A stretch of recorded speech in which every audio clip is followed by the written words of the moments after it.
Assalamualaikum warahmatullahi wabarakatuh. Nama saya Mas Rita Bella Priyatini dari kelas 5E. Di sini saya akan menjelaskan dari hasil resume yang sudah saya tulis dari buku yang berjudul Assessing Speaking, di mana buku ini diautori oleh Sari Lauma. Dalam buku ini berjumlah 8 bab dan berisi 227 halaman. Nah, Assessing Speaking ini dituliskan dalam buku tersebut adalah proses-proses dalam penilaian berbicaranya. Nah, proses-proses tersebut telah dituliskan. Yang pertama, dinilai berdasarkan sifat berbicara, anggap sebagai interaksi, dan berbicara sebagai aktivitas sosial dan berbasis situasi. Lalu, semua perspektif ini melihat berbicara sebagai bagian integral dari kehidupan sehari-hari orang. Bersama-sama mereka membantu pengembang penilaian membentuk pemahaman yang jelas tentang apa artinya dapat berbicara dalam suatu bahasa dan kemudian mentransfer pemahaman ini ke desain tugas dan kriteria penilaian. Semakin banyak fitur tes yang konkret ini diarahkan pada fitur-fitur khusus berbicara. Semakin banyak, pasti bahwa hasilnya akan menunjukkan yang dimaksudkan, yaitu kemampuan berbicara suatu bahasa. Lalu, apa bentuk gambaran dari bahasa lisan? Apa yang spesial dari bahasa lisan? Jenis bahasa apa yang digunakan dalam interaksi lisan? Apa yang tersirat dari hal ini untuk desain berbicara penilaian? Nah, dicontohkan di sini dalam suara pidato. Ketika orang mendengar seseorang berbicara, mereka memperhatikan apa itu speaker terdengar seperti hampir secara otomatis atas dasar apa yang mereka dengar.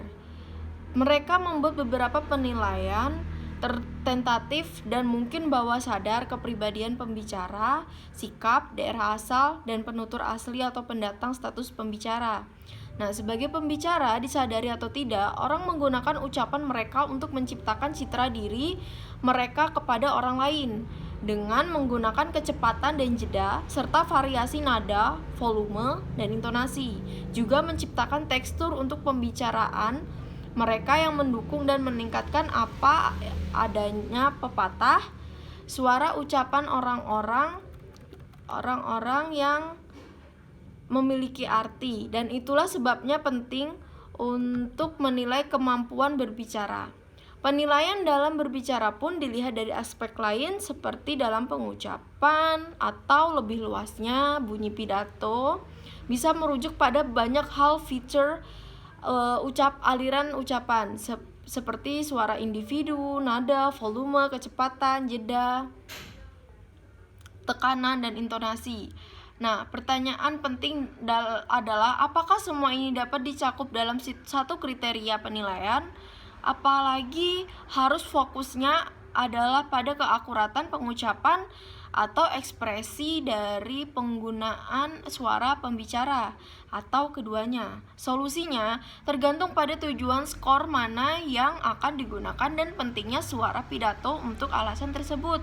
Jika ada banyak kriteria penilaian, selain pengucapan, menyesuaikan keakuratan dan keefektifan ke dalam kriteria seperti kealamian pengucapan mungkin satu-satunya pilihan. Jika suara ucapannya fokus utama adalah dalam penilaian, mengevaluasi aspek-aspeknya secara terpisah memberikan bahan untuk umpan balik yang lebih detail, serta dalam hal ini pun jadi dalam merancang kriteria penilaian, pengembang perlu mempertimbangkan jenis informasi tentang bunyi ujaran yang mereka butuhkan. Mereka juga harus melakukannya. Pastikan bahwa tugas mereka memberikan materi yang cukup untuk menilai feature ini, dan bahwa mereka mengembangkan kriteria yang melayani kebutuhan mereka. Lalu dalam proses kedua, yaitu penilaian berdasarkan tata bahasa lisan.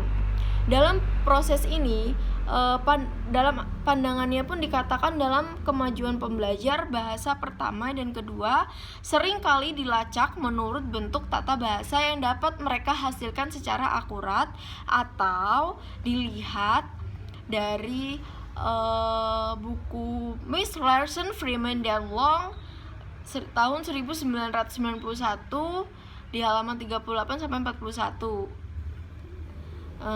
Di sifat berbicara, secara umum pelajar dilihat untuk melanjutkan dari mengetahui beberapa struktur ke mengetahui lebih banyak, dari menggunakan struktur sederhana hingga menggunakan lebih banyak yang rumit, dan dari membuat banyak kesalahan hingga membuat sedikit jika tidak ada sama sekali. Tata bahasa pelajar berguna untuk menilai kemahiran karena mudah untuk dilakukan mendeteksi dalam ucapan dan tulisan. Dan karena tata bahasa yang lengkap dari sebagian besar bahasa terkenal dan tersedia untuk digunakan sebagai pertunjukan standar, namun tata bahasa itulah yang dievaluasi dalam menilai berbicara harus secara khusus terkait dengan tata bahasa pidato. Pidato cenderung relatif formal, sedangkan wicara situasi yang tidak direncanakan dapat berkisar dari formal hingga informal. Situasi formal membutuhkan lebih banyak bahasa seperti tulisan dengan tata bahasa yang lebih kompleks, sedangkan situasi informal lebih membutuhkan bahasa yang lebih mirip lisan dengan rangkaian frasa pendek dan dibelokkan pendek di antara speaker. Untuk menilai berbicara sebenarnya berguna untuk melihat perbedaan di antara keduanya, bahasa seperti lisan dan tulisan sebagai sebuah kontinum, dengan sangat lisan bahasa di satu sisi dan bahasa yang sangat terpelajar di sisi lain. Selain itu, tata bahasa, ucapan lisan dan literasi berbeda dalam pengucapan dan pilihan kosakata mereka. Antara lain, desainer uji dapat merancang tugas untuk berbagai tempat pada orasi literasi kontinum berbagai hal seperti waktu perencanaan dan jenis peran dan peran pembicara, hubungan yang mereka sertakan dalam tugas. Untuk mengilustrasikan sifat tata bahasa dalam pidato, mari kita lihat dua contoh dari pembicaraan yang ditranskripsikan.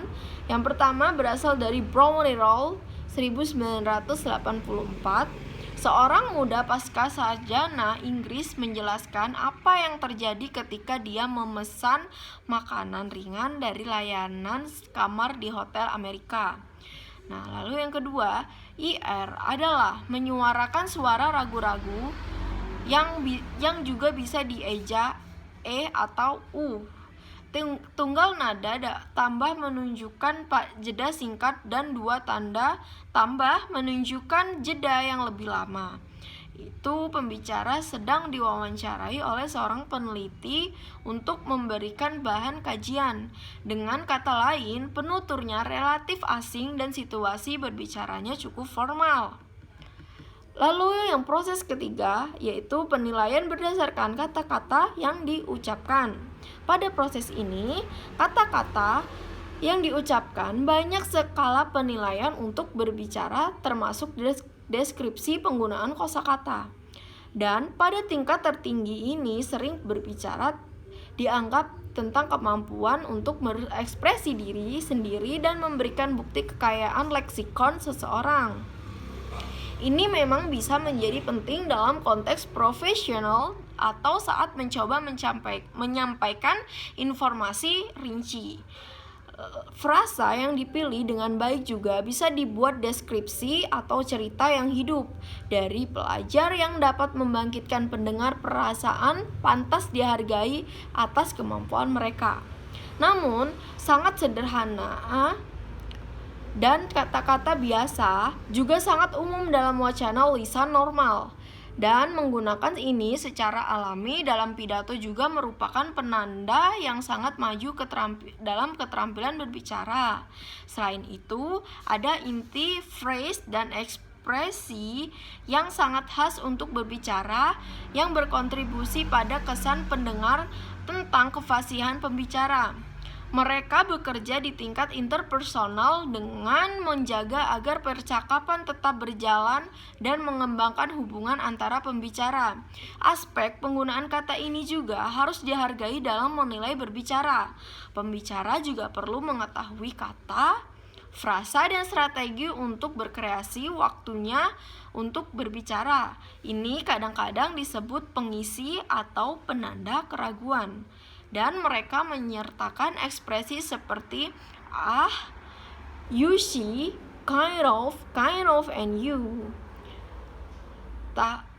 Serta seluruh ekspresi seperti itu, pertanyaan yang bagus, atau sekarang biar kulihat. Penutur juga sering menggunakan pengulangan kata-kata mereka sendiri atau yang digunakan oleh pembicara sebelumnya untuk mencapai tujuan yang sama, yaitu untuk mempertahankan pendapat sambil merumuskan apa yang ingin mereka katakan. Ekspresi ini sangat umum dalam pidato penutur asli. Tetap untuk beberapa alasan penampilan mereka dalam ujian pertunjukan oleh pembelajar bahasa asing tersebut terkadang disukai. Selanjutnya, dalam proses keempat, yaitu adanya tergelincir dan adanya kesalahan. Dalam proses ini, si penutur menjelaskan ucapan normal mengandung cukup banyak slip dan kesalahan seperti kata-kata yang salah diucapkan, suara campuran, dan kata-kata yang salah karena kurangnya perhatian. Jika pendengar memperhatikan, mereka cenderung memaafkan penutur asli karena mereka percaya mereka itu untuk tahu. Tapi dalam pengucapan bahasa kedua atau bahasa asing, slip dan kesalahan pelajar itu secara misterius memperoleh signifikasi khusus. Mereka slip dapat menandakan kurangnya pengetahuan, dan ini tampaknya penting untuk banyak pendengar, meskipun ada beberapa kesalahan yang hanya dilakukan oleh peserta didik, seperti menggunakan no plus verb untuk mengekspresikan negasi dalam bahasa Inggris. For example, I know right, atau violating, atau aturan urutan kata yang sederhana. Ada aturan lain yang umum untuk semua penutur. Desainer penilaian mungkin harus memberikan pelatihan khusus pada penilai, membantu mengatasi kemungkinan kecenderungan untuk menghitung setiap kesalahan yang mereka miliki. Selanjutnya di proses kelima itu ada proses pengolahan dan timbal balik. Dalam hal ini, Beigada tahun 1987 merangkum fitur-fitur di atas dari penggunaan bahasa lisan dari membedakannya dengan tulisan. Dia menyarankan bahwa perbedaan itu bisa terjadi dijelaskan dengan mengacu pada dua rangkaian kondisi, pemrosesan dan timbal balik. Kondisi pemrosesan berhubungan dengan waktu. Perbedaan krusialnya adalah sementara penulis biasanya membutuhkan waktu sebanyak mereka perlu menghasilkan teks, dan pembaca dapat menyesuaikan kecepatan bacaan mereka, atau yang dimaksudkan pada kesempatan terpisah. Dengan kebutuhan dan minat mereka, proses berbicara dan mendengarkan paling sering terjalin dan terjadi di bawah tekanan waktu yang terus berdetak. Solusi untuk ini adalah timbal balik. Dengan Beigada berarti pembicara bereaksi satu sama lain dan bergiliran menghasilkan teks pidato mereka bersama. Ini membantu speaker dengan pemrosesan tuntutan bicara, tetapi juga memiliki dimensi sosial di dalamnya. Frase dan pola pengambilan giliran menciptakan dan mencerminkan hubungan sosial di antara mereka. Selanjutnya di proses keenam, yaitu adanya pendekatan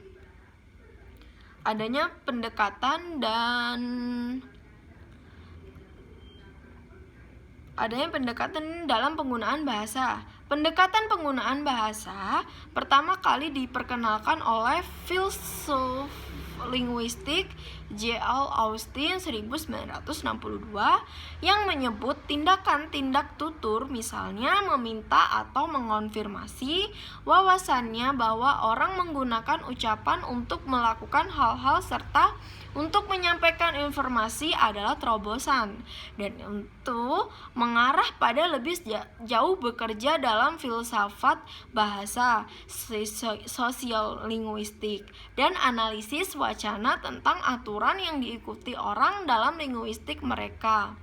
Tindakan Grid 1975 Maxim untuk mengkolaborasi pembicara mengenai kuantitas informasi, kebenaran, relevansi, dan cara presentasi yang disebutkan dalam bab 2 merupakan bagian dari pekerjaan ini. Ide serupa tentang tujuan penggunaan bahasa juga mendasari karya tersebut dalam pendidikan bahasa oleh Van Eyck 1975 dan Wilkins 1976 tentang notional or syllabus fungsional.